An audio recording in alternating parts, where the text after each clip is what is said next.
Salut! C'est Claire et Paul de Piment Institut en région toulousaine. Alors bienvenue sur notre chaîne de posturologie motrice sur YouTube.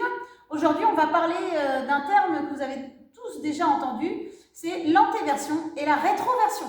Ici on parle en fait du bassin exactement. Et il ne faut pas confondre en fait les différents types de mouvements du bassin. Là on parle du mouvement de la bascule du bassin sur lui-même et pas de son déplacement. Car souvent quand on a anté, en fait on va penser quelque chose qui est devant et rétro quelque chose qui est derrière. Mais ce n'est pas le mouvement où je déplace le bassin par devant ou par derrière. Ça n'a rien à voir. Non, c'est à une position donnée, c'est la capacité de basculer le bassin sur lui-même. Bascule du bassin. Voilà. Et donc dans la seconde partie du mot, on a version, antéversion, rétroversion. Ça veut dire que l'image que l'anatomie a prise, c'est que le bassin est une bassine remplie d'eau et on va le verser par devant, antéversion, ou alors on va le faire verser l'eau par derrière, rétroversion. Et là je pense que tu as déjà compris qu'il y a un couac, parce que tu t'es toujours dit qu'en te mettant dans cette position-là, tu t'es dit bah c'est bon, je suis en antéversion. Non, tu es en rétroversion. Dans cette posture, le bassin vide derrière. Ouais. Quand tu es dans l'autre sens, ben c'est l'inverse.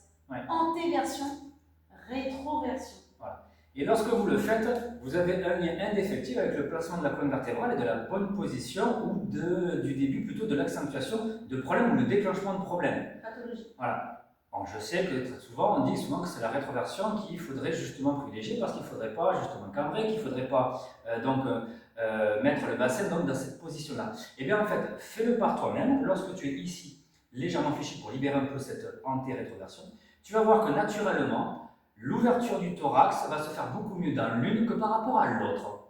Je t'amuse, amuse-toi à tester en même temps que la vidéo. Tu vas voir qu'à chaque fois que tu fais la rétroversion, tu vas voir l'invitation de tout ton thorax à s'affaisser sur lui-même. Les pathologies, hein, tous les problèmes de douleur de dos. Alors que dans l'autre, tu vas avoir une association beaucoup plus facile et spontanée, c'est normal, c'est physiologique, à l'ouverture du thorax et au grandissement. Ça veut dire qu'en fait, grosso modo, je suis désolé, hein, vous commencez à nous connaître, on a l'inverse.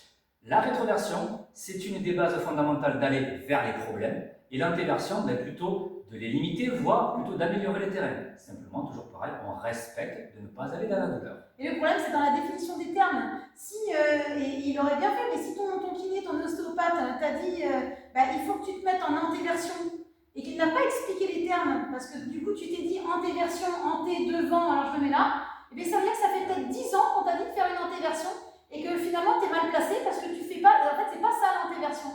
C'est de chercher un minimum de reprendre la cambrure du bas du dos. Oui, ça va ensemble. Donc, pour faire simple, rétroversion, c'est décambrure et affaissement thoracique, ce qui ne va pas avec la recherche posturale du grandissement, qui ne peut aller qu'avec cambrure et antéversion.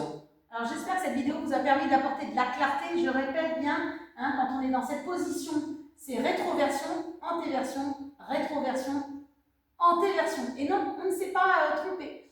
Donc sur ce, continuez d'appliquer tout ça aussi dans tes mouvements et on vous dit à très bientôt pour d'autres vidéos. Allez, bye!